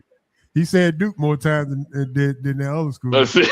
Coach, I was trying to help you, Coach. Brady Shank. Now people forget the back-to-back Carolina and that one miracle shot that Villanova had to win that one all. 16. Yeah. So, but it was just interesting to see them boys in blue kind of going back and forth for about 6-7 years there. Yeah. It's fun. Listen, it's fun, man. I mean, listen. This city that we talking about Indy, it's been damn good to Duke. They got 5 titles. 3 of them is in Indy. The other 2 is in Minneapolis. Something about the Twin Cities when it come to those guys, they typically do. Because they get the East, they get the East bracket, which is usually the straight line to it, where everybody loves them and all of that. I get it. Yeah. But I mean, but something that will and history was made. I mean, something that Carolina will always and forever be able to hang over their head is the what. Yeah. They beat him on the last night of I mean, it's his court. Yeah. You know what I mean? And they beat him on that night, and them boys wanted them again, and that's exactly what they got again, and they got some more. So it's just the beauty. Yeah. It's the best time of the year, man, and it's the best rivalry that there is in sports. Forget about just college basketball. In sports. Yeah, it is. All right, it's that time. Give me your Final Four. This is the time we've been waiting on, and I did a promo flyer saying that the Final Four picks coming from Mr. Deshaun. Take. Let's get it. Give me your Final Four, my man. You said you were gonna wait for the bracket to come out. So yeah, ironically and coincidentally enough, this is the first time I've actually been asked this on the air. So I will always give you the asterisk of telling you that it's subject to change because we all have until 12 noon tomorrow. We all have until 12 noon. As of right now, I do have St. John's coming out of the East region as a 5 seed. I also have I have Arkansas coming out of the West as a 4 seed. It's going to be real tight between them and Arizona, but Cal finds ways to do things. For me, it's kind of a no-brainer. I'm going with Michigan as the as the 1 seed coming out of. You see, I gotta rub my eye when I say it because I don't really love saying it, but it's true Yeah. nonetheless. So I got them coming out, and then I got the 2 seed Houston coming out of the South region. Houston, Houston, Arkansas, St. John. Michigan and St. John. Okay. Who's in the title game? Houston. I'm sure I went with Houston to take care of St. John's and Michigan to take care of Arkansas, and then I took Houston over Michigan in the title game. All right, good deal. All right, so we had a question of the day, and I only did this for you. Rank me the best point guard in college basketball today. You got Acuff, Kingston, Markel Brown, Jaden Bradley, and if I'm missing somebody, then I'm not sure. I think what Acuff is doing right now is just crazy. I'd probably say him. I mean, I don't know if I think some guys have certain things that the other guy doesn't have, and that guy has certain things that the other guy doesn't have. I really don't love this question right now, to be honest with you, because I think all of them, number one, are neck and neck. But I think that Bradley would certainly be at the bottom of that list. I like Michael Brown so much. Okay. But I do think that I think Fleming I would probably put at third, and 1A and 1B would be Michael Brown and Darius Acuff, with Darius Acuff getting a smidgen of a nod for me, only just because. And this part I'm okay with being honestly biased about. He is a Detroit boy, so. Gotcha. Well, listen, I got a better question for you, and I know you got the road, but I got a better question for you. Going out, leaving your all-time starting five for Michigan State. You leave smiling. Wow. Magic Johnson. Do they have to be by position, or I can just say all-time five? Your five. Okay. If you want position, that's fine. If not, it's okay. Magic Johnson, Steve Smith, Mateen Cleaves,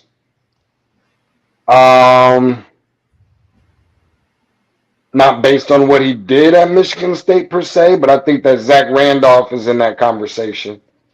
And I'm going to go with Jumpin' Johnny Green for you old heads, man.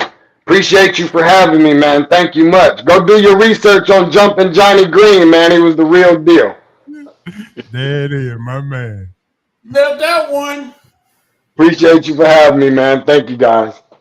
Left All right, that bro. one. We'll holler at you. All Hey, right. let everybody know where they can find you at, bro.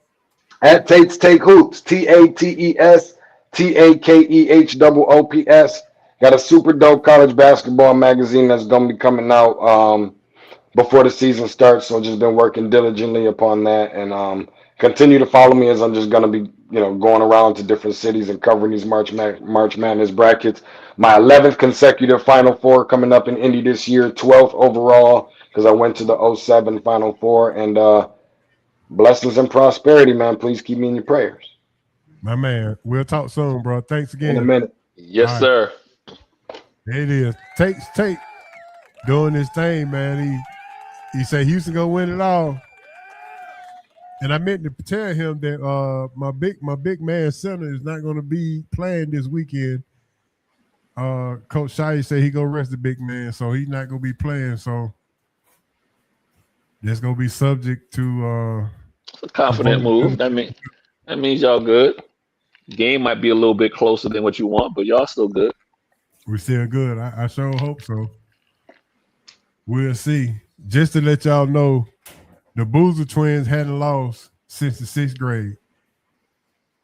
Middle school championship, high school 4 years in a row. Peach Jam 15, 16, 17, all championship 3 years in a row. So they hadn't lost since the 6th grade. So Well, he didn't call. He didn't.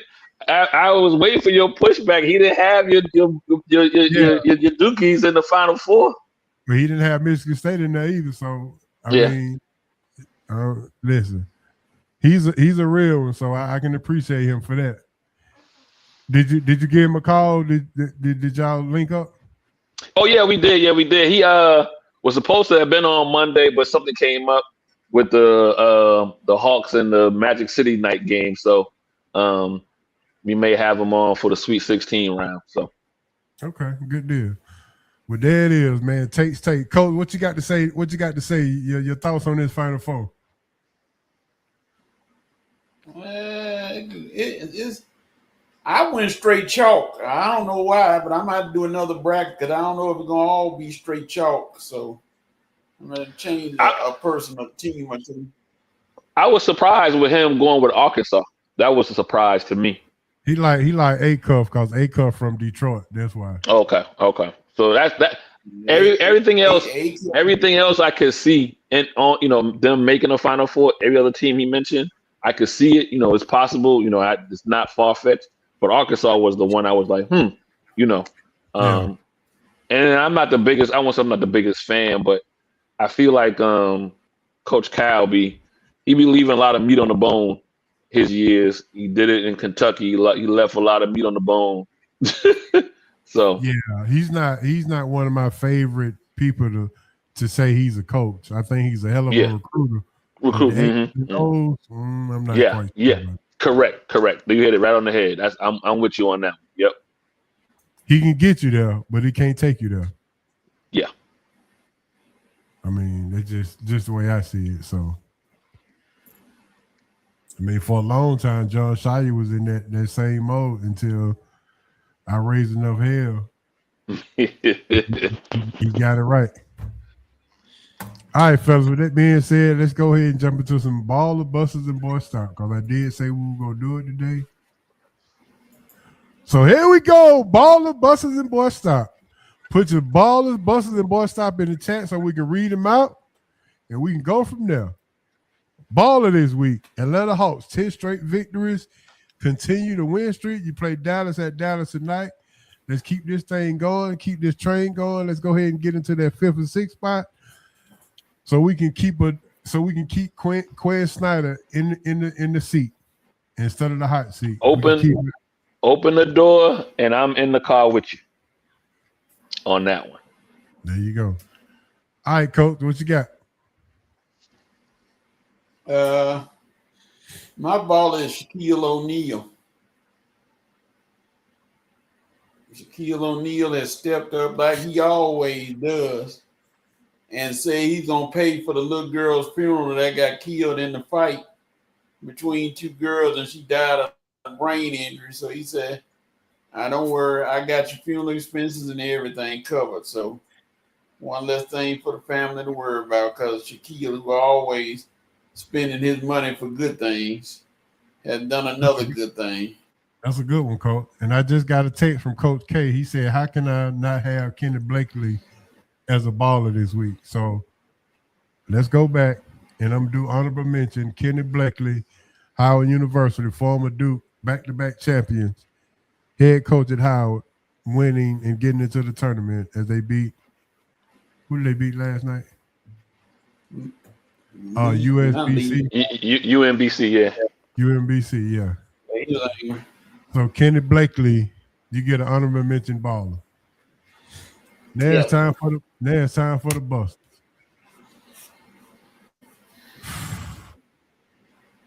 USA baseball team. Oh, I'm jumping in the car. Woo, jumping in the car. USA baseball team. Good God Almighty. This thing has been eerily similar to a sport called basketball, where all of the international players are seemingly better than the American players. Y'all, please stop me when I'm telling a lie. So I say this, HO. USA team should have lost to Dominican Republic.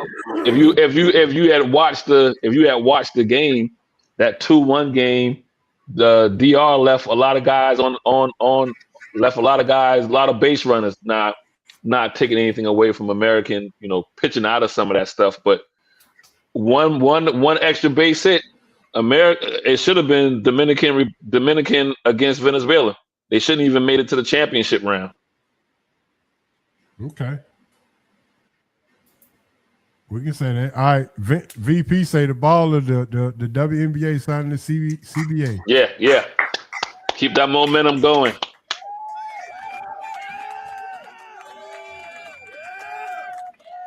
I got an honorable mention. That was a ball. That final strike, that was a ball. That ball was on the ground, basically at the man's ankle. I got a honorable mention. Baller, Jordan's 23 team won the first 3 weeks of the season, and then last week had two top 10 guys finish. Two guys finish in the top 10.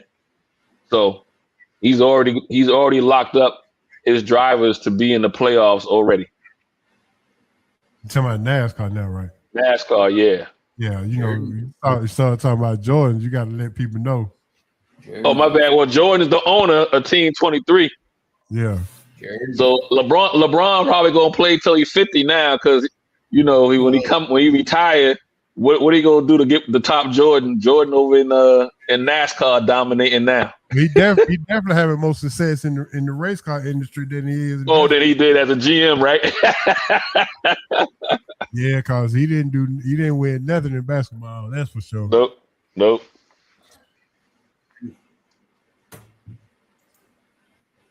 Jordan. Hey, HO, do you think the baseball champion? This is my boy stop right here. I was waiting on Nelson. The kid from Alabama got arrested. For $100,000. What he had? The truckload of weed. Yeah. They need to do him like Denzel did on Training Day. The old boy, make him smoke every bit of it. You want to smoke? You want to get smoking? Then make him smoke every ounce of it. Dumb clown. That's a shame, but he ain't my buster though. All right, who's your boy stop, Coach? Boy stop. Well, yeah. It's more of a girl stop. And everybody talking about. I heard people talking about USC girls in the ain't doing nothing this year. Stay tuned. They got Juju coming, and they got 3 5-stars coming. And stay tuned, 2026. You gonna hear it from USC again? All this, they ain't doing nothing. Okay, all right. Watch yourself. Well, in women's basketball, we got to talk about the real USC, and that's South Carolina. So we'll worry. We'll worry about. We'll worry about that West Coast USC when they show South up. Carolina. But right now, I knew it would get them going, HO. All right, so here's a real boy stop, though. Here's the real boy stop. Okay, let me see what VP got. Keon White getting shot in the ankle. Keon White, defensive lineman, got shot in the ankle. My boy stop is Coach Kenny Atkinson saying that Derek White is a top 5 player in the NBA. What Derek White? Boston. Top 5? Cleveland head coach Kenny Atkinson stated that Boston guard Derek White is top 5 player in the NBA, speaking in March 2026. Is he meaning for this year? He said this year. Atkinson cited White elite two-way impact, advanced analytics, and stated that he's elite rim. He's an elite rim protector. Oh my God! Amongst guards. Okay, now he might have went a little too far there. Okay, I would give him that as for this year. Top 5 in the NBA for this year. Oh Lord! No, listen. Why I can say he's saying that for this year. When you look at what Boston kind of came into the team, exactly, Des. No one had Boston being a 2 seed this year, and so and that team is fueled by Brown and White. So that's why I said, is he meaning for this period of time? I can see it, but H.O. You didn't want me to put this up here, did you? I'm gonna address that in a few minutes, but I see breaking news on TV. What happened? Prairie View is about to advance to the tournament. Prairie View is leading 63-51 with a minute left. Oh, jeez. All right, Texas. All right, Prairie View down there in Texas getting it in. So let me address what the VP said. VP, name another sport where South Carolina is called USC. Name another sport, and I'm gonna call you on that one. Name another sport. About the real USC. I know it ain't football. You really ain't comparing football. I know it ain't baseball, because that national championships in baseball from the USC Southern California. The only sport you can talk about is girls basketball. And in a year, here come USC girls. Football, baseball, something. Yeah. Oh, there you go. Thank you. If you're from this state, there you go. That's the only state that I know. Thank you for clarifying yourself, because nowhere else will you hear it other than South Carolina. Okay. And why are you talking about it? Bring me some doggone red rice, God dog it. If you could tell us what's in the red rice, we'll bring it to you. Tomatoes, okra, what else? Some of everything. But all right, because I know my buddy, God rest his soul, his mom used to cook something. We had it with some fried chicken. Hey, that's right. If you from Mississippi, it's a lot of people from Mississippi, but they don't have my name. You don't pull out the whole government name. Good God Almighty. That's all he knows.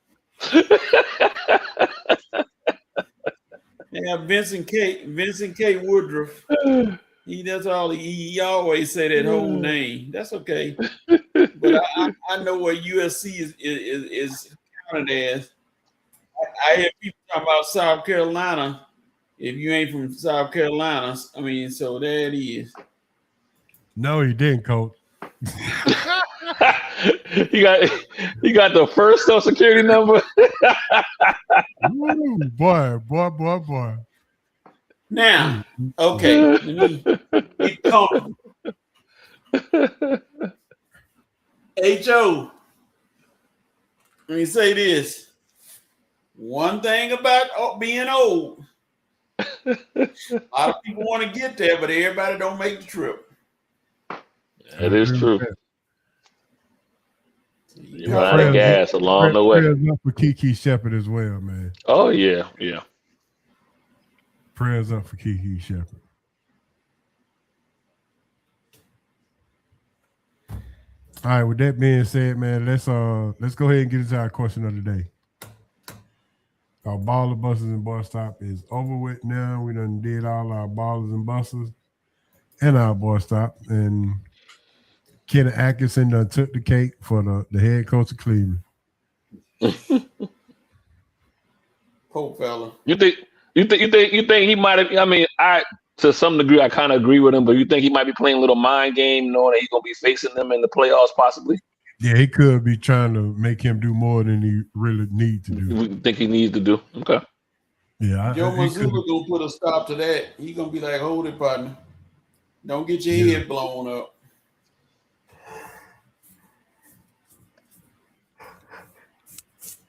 You gotta check yourself. All right, here we go. Name a player and a coach that we so often forget about that was really, really good in their profession, in the college ranks, college basketball only.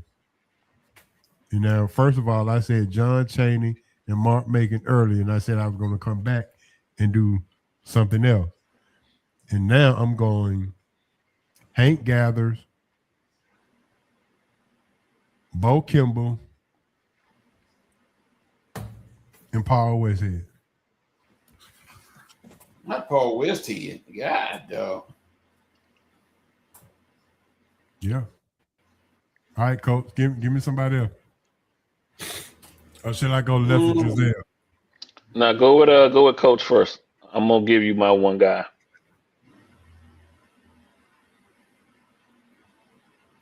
All right.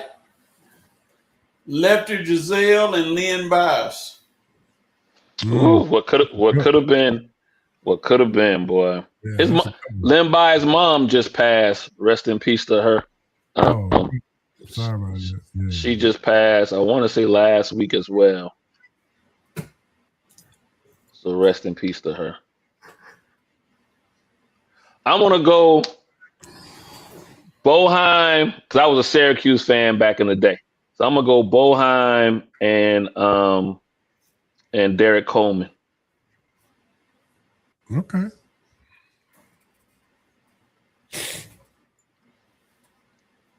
That's nice. Can I go Gary Williams, and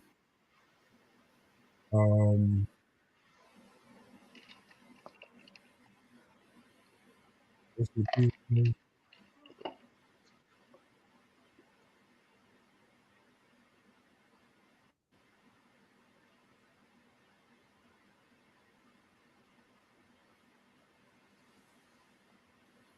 Not Stephen. What about it? What's the kid that went to Maryland that played under Gary Williamson, played on the 2000? Oh, and they got to the they won a championship. Yeah. The guard. Yeah, they had a two guard backcourt. That was in 2002, wasn't it? Yeah. I got to cheat on that one. H, I'm just gonna look it up. I'm looking it up now. But I know it was Maryland 2002 championship run. Oh, they beat Indiana. They beat Indiana in that game as well. They played Indiana in that championship run. Was it 2000 or 2020? I thought it was 2000. Warren Dixon. I thought Warren Dixon. That's him. Dixon, yeah, that was 2002, wasn't it? I mean, 2002. The VP just said Warren Dixon. Yeah, so I'm going Warren Dixon and Garrett Williams. Warren Dixon is his name. Yeah, good call, VP. Glenn Robinson and Gene Katie. That's a good one. Oh yeah, big dog. Purdue. Yeah, 2002. Yeah. Warren Dixon and Gary Williams. What about a team that didn't win that should have won? When Dale Brown had Jackson, Stanley Roberts, and Shaq. Yep. They got beat in the Sweet 16, didn't they? All right, so here's the next question. The greatest basketball game you ever seen? In person or on TV or just period? With your own eyes, whether it's on TV or in person. That might be a lot for Coach. You got to cut him off. Let me show it on. You gotta get that. Oh no! VP! Oh, VP! Not that game. Yeah, that was. Man, That's the reason why I hate. That's mainly the reason why I hate Duke and Leitner. Yeah. Leitner shouldn't even have been in the game. Step on the man's chest. He should have got kicked out that game. Boy, quit crying. he ain't supposed to be in the game. He ain't supposed to have been in the game. You step on a player purposely. Man, come on. Come on. You already know. He shouldn't even been in the game. Carolina and Georgetown when Freddie Brown made the wrong play. Is that the Jordan side in 82? Yeah. Yep. Okay. Everybody forget after Jordan made that shot, what really happened. Worthy was standing on the other side. He thought Worthy was his guy. All right, how about this? 1990, February the 3rd, LSU defeated Loyola Marymount 148-141 in the epic overtime basketball game. Hank Gallup had 48. Bo Kimber had 32. Shaq had 20 and 24 rebounds, and Chris Jackson had 34. What a game. Yeah, I didn't see that one, but I remember all the highlights were showing. I think Loyola just needed one more player. They had those two. They just needed one more player. What folks failed to mention Preston inbound. They said they wanted to double team Leighton and he still caught the ball even with a double team. Yeah. I think the best game recently that I've seen as far as college goes was that North Carolina Villanova championship game. Especially it was tight the whole game. North Carolina makes the juggling shot just inside the 3-point line, and then boy comes down and he's a half quarter. No, it was no half court. It was a three. It was a legit three. That was a 3-pointer. Yeah, he seemed to be. He launched it though. And then before then, the Butler against Duke when the shot rimmed out, the last shot of the game. Duke won a championship, but boy shot that and it rimmed out. I know your heart was in your chest. Hey Joe. It bounced off the backboard and then rim out. Backboard, yeah. So just that close to winning it. That was a good game as well. College basketball wise.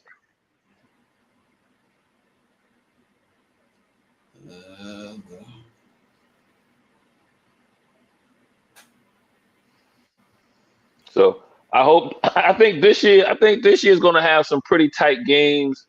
When I do my bracket out, I'm actually looking at maybe having Iowa State or Vanderbilt going further than I think most people might have them going. Mm-hmm. Yeah, that's a good one. All right, so let's real quick get them Final Fours out the way. Y'all done did y'all bracket or do y'all have your Final Four set and ready? I don't. Coach probably does, but I don't. Yeah, well, H.O., unlike some people, I am on my job. When you said take care of that, you got to make sure you know what you're doing. Then some people, they work a job where they use the job as a convenient excuse to not complete the assignment. Yeah, just call it what it is, H.O. When you call it what it is, that way you identify the problem right there. So I'm not gonna say anything, not a word, because he said it already for us. I ain't gonna say who it was. That's all right. But when my bracket is rocking and your bracket is in the trash day one, I don't want to hear nothing. Yeah, but his when his initials are basically H.O. Clown. I mean, that rhymes with clown. His last name, hey, no problem. So what's your Final Four, Coach? The world is waiting. or you going chalk, which is basically no homework at all. You just picking one and two seeds. I got Duke, Florida, Arizona, and Michigan. And the only reason that I took Duke over Michigan State, Michigan State, they have a tendency to slack up at times in the late game and not play their game. And I have no idea why I picked Florida over Houston. I might be changing that. You never know before tomorrow. And that I don't know why. I want to, like I said, I'm going to change it right now because I want to see Kevin Sampson happy. Tired of seeing him cry all the time. And I also be crying. He looking mean though, don't he? Yeah, man, he had them issues, boy. And I also may change Michigan and Iowa State. See, Iowa State, that team, everybody talking about. That's the reason I didn't pick them because everybody talking about Iowa State. And that's when they let you down. When everybody talking about how good you can be and blah, blah, blah. And then you lose. And it's like, well, there go the team y'all talked about. Sitting at home, taking coffee, drinking no-dos. Drinking coffee and taking no-dos. So.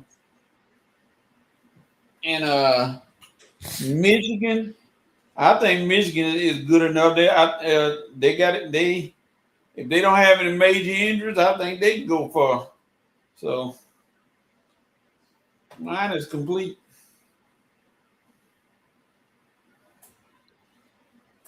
Ace, you want to take a quick good little guess on yours, or you want to wait? I want to wait. I will. When I do it, I will put it out there so can't nobody say I changed it by next Wednesday, so you'll see it. Yeah. I'll put it out there. I'll put it on the SRT platform. My man, there it is. Well, let me see. I have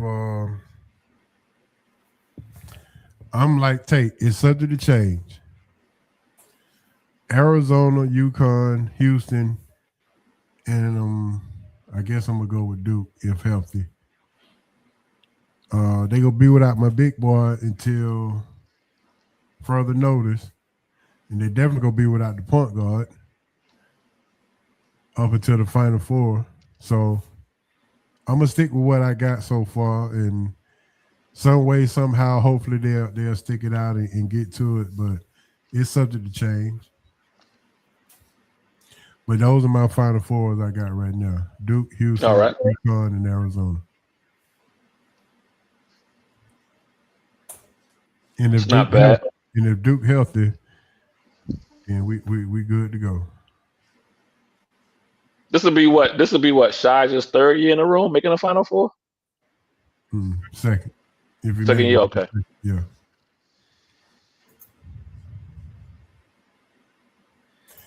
Coach, time to tell everybody what time it is. Well, all I know is when you were back, if you're a Cleveland Browns fan, sometimes you never took off your bags. You kept your bag on your head all year because you looked at it and said, well, my team ain't going nowhere. But you got to receive some kind of fun, and the season hadn't started yet. So Cleveland Browns fans, you may take yours off and get ready to receive what's coming because it's time for the fun bag.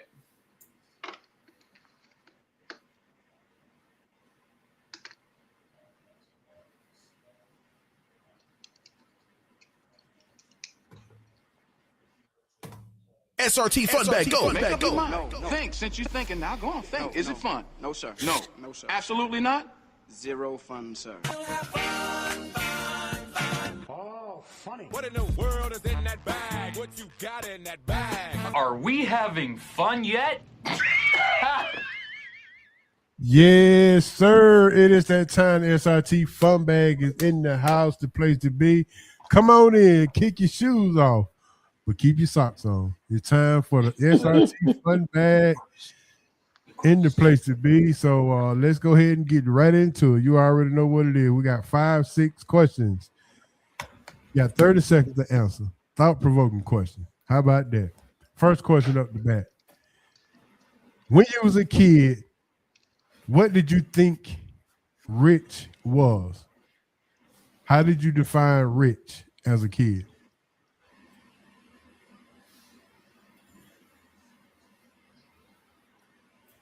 Riding around in a car, a nice car, eating at good restaurants. I was about to say good restaurant or going to McDonald's. Going to McDonald's, you rich. Yeah. McDonald's.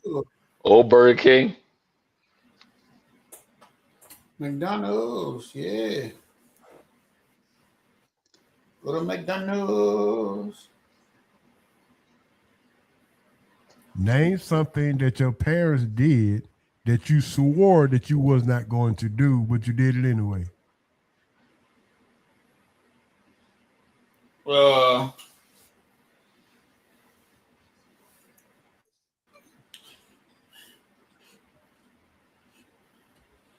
That is funny right here.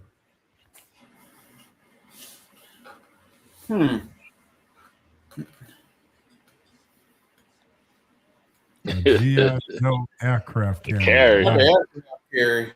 Yo, you big time on G.I. Joe. You was able to get all the Joes in there.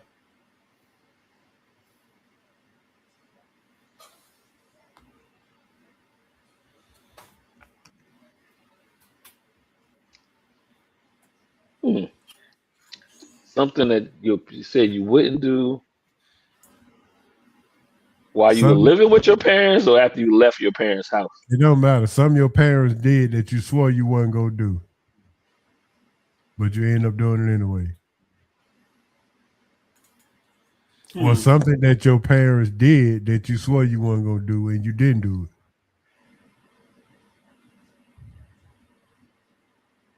Maybe your parents smoked cigarettes and you said, I'm not going to do that, and you stuck by that and didn't do it.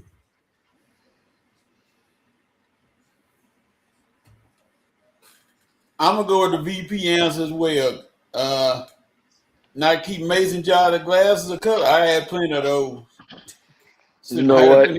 Yep. I'm gonna go a similar route. Like I find myself being a hoarder, a neat hoarder, but like I don't throw, like growing up, we didn't throw nothing away. We used it till it couldn't be used no more. Right. I got a cabinet full of stuff that I won't throw away because I think it can still be used for something. All right, this gonna be the funnest question of them all. Yeah, what in the world is in that bag? Yeah, if you was an identical triplet as a kid, how would you be in more trouble or have more fun? Can I say both? We'd have more trouble while having fun. If you was a triplet, identical triplets, would you have more fun or be in more trouble? VP said both. Both. It's both. Now, give me some of the troubles or fun that you would have as a triplet. Man, there's so much stuff. It's so much stuff I did by myself. If I had a twin or a triplet. Look at VP to my girl. He said girlfriend. I know for sure we would have been switching classes. Yep. If he was good in one and I was good in another, we would switch it up every day. I'd be making A's and he'd be making A's too. Boy. You going to work, I'm taking the day off. Working at the same job.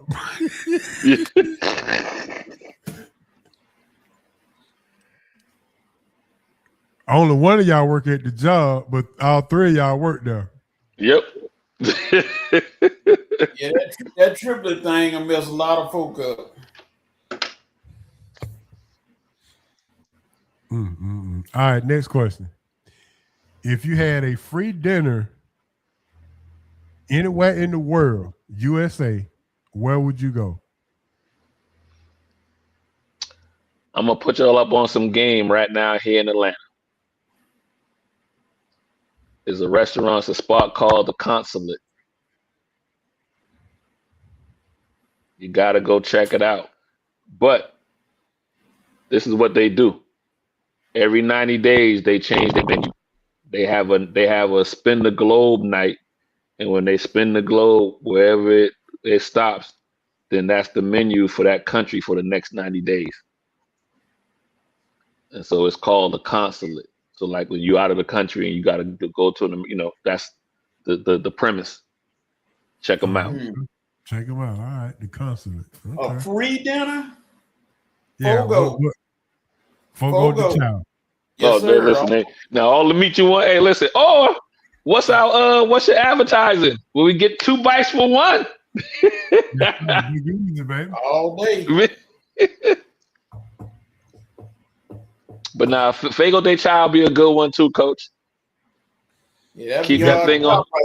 Keep that thing on green.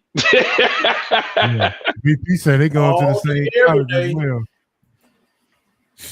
Oh yeah, all the way through, all the way through. They be like, he ain't never changed here. Don't worry about that. You see what it says? Green. Here's the money. Here's the money question. So, Coach, pay attention. Woo! Look at the time. Let's see what time it is.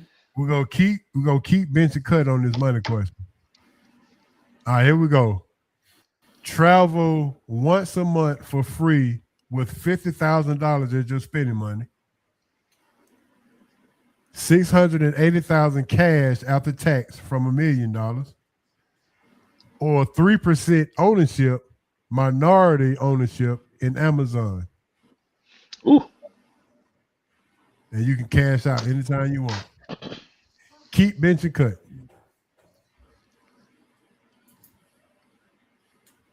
You can cut traveling. I don't travel a lot. I will, but I don't. So that means it's down to the Amazon or the 650,000. 680,000. I think I'm gonna go with the Amazon one, the 650,000 too. You keeping that and benching the other one. Yep.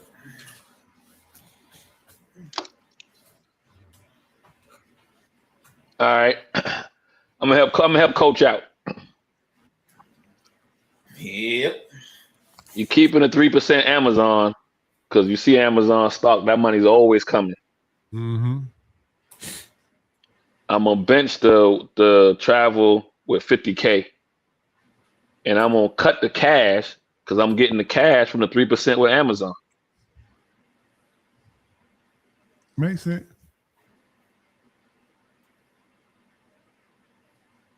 See, Dez and VP agree with what I said.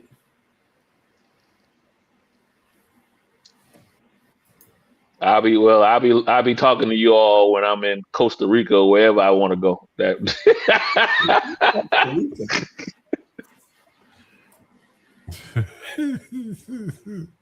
There it is. Wait a minute, H.O. Yeah. Somebody missing. I just about to say we miss it. We missing Miss Carletta. Yeah. Miss Carletta. Yeah. She would have said something earlier if she was on. Yeah, I'm gonna need to check on it then. Last question of the night. Give me a rapper or a singer to do an album together. Ooh. Give me a rapper or a singer, rapper and a singer to do an album together.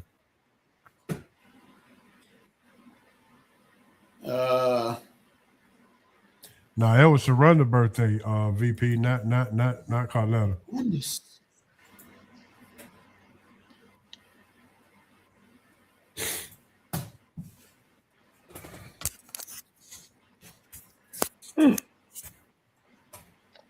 A rapper. I guess you can say the soon to be married couple will be a nice type. See how that one will work.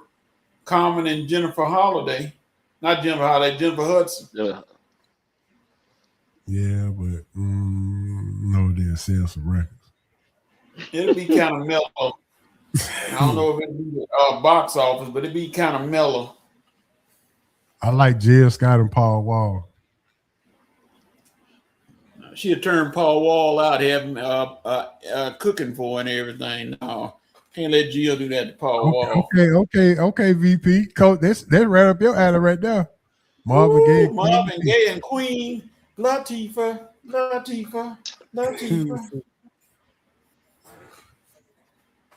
You can go with Al Green and MC Light. I don't know about Al Green. Don't mess with Light now. Don't. The Light needs somebody like the Roots or something. I got Asa really thinking on that one, huh?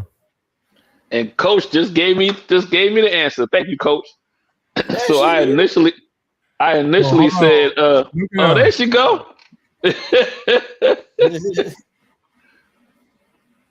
All right, you've been around. Okay.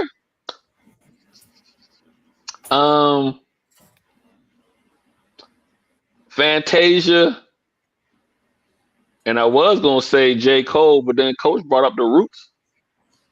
Whoa, that's a good one. Right there. Busta Rhymes and Sade. God. Hey, VP might be on this song right there now. That's what I'm talking about. That's a good one. That's a good one. I'm waiting on Dez now. I don't know if Dez can top that one. She'll make Buster change his last name.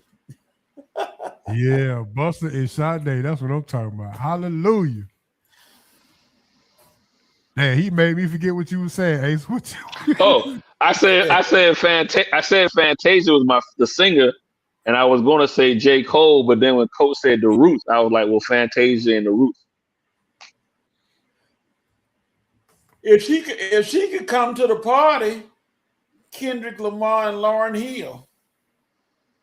Lauren you'd be waiting on Lauren. I know. That'd be all day. Yeah, that's a good vibe too. Jill and Big Crit. Okay. Big Crit. Yeah, Big Crit. I'm that person. I always sleep on Big Crit. I shouldn't, but I always do. Should Nelly and Ashanti be eliminated or disqualified because they already married? No. I'm surprised nobody. I mean, we've already seen it. You know, you got Jay and B. There you go. Look, Coach. All right, Twista and Deborah Cox. Yeah. Now, what's name them had a banger back when they did it, and I love the beat was on point. Method Man and Mary J.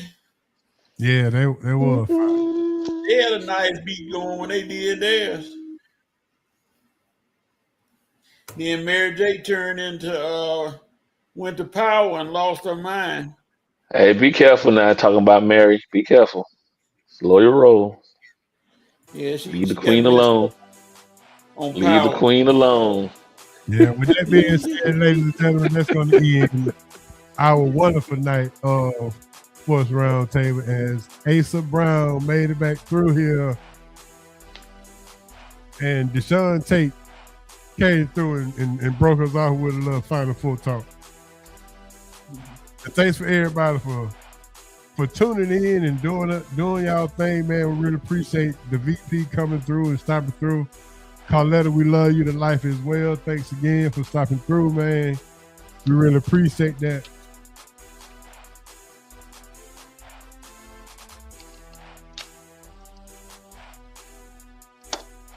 I'm doing Pharrell and Dr. Dre for my production of Timberland. Oh yeah. Dr. Dre without a doubt. I ain't even have to think about that. Dr. Dre without a doubt. Yeah. So next week we'll answer the producer question. After we doing the singers and the rapper. Next week we'll do the producer. Who gonna produce the album? All right, man. We want to appreciate Coach and Ace for stopping through, Deshaun Tate, and everybody who continue to support and listen and support SR2 and Sports Roundtable. That's all I got. Go ahead, Coach. And shout out to all the crew, H.O., Asa, Deshaun for coming in. Bob is Bob. Hancock, D. Will, everybody. Big Z, Dez, BP. We'll see y'all. We'll probably see you Saturday. Red and Rev is very busy, but I hope he can stop by. If not, we'll check and see. All the people for joining us. Carletta, we finally see you. And everybody is happy because you're still around. We've been worried for a minute, but thank y'all for coming out and listening to us and joining us for the whole vibe. Yeah, it is. I got a funeral to attend Saturday, so I'm gonna be out for sure. Unfortunately. But go ahead, Ace. Give me your shout out. Well, condolences to you and your family or friends on that. Mm-hmm. Coach didn't leave me nobody to say nothing to. Coach took it all. But SRT family, appreciate everybody. Always have a good time when I'm on. Check me and my cohort Don Stinson out on Mondays, 7 to 9. Just go to DNA Sports Talk on all social media. And we're going to see how this March Madness plays out. Yeah, it is. Got to get that shopping, Coach. You look a little dull. Got to get it shopping. You want to find out how dull it is? Yeah. With that being said, for myself, Ace, a coach, Deshaun Tate, everybody in the SRT family, Hancock, D. Will, Smitty, Bob, the whole crew. This is your main man, H.O. from Bankhead, R.I.P. Moms and Pops, and R.I.P. BC. That being said, man, this is SRT. We'll holler at y'all next week. We out of here. Peace. Word.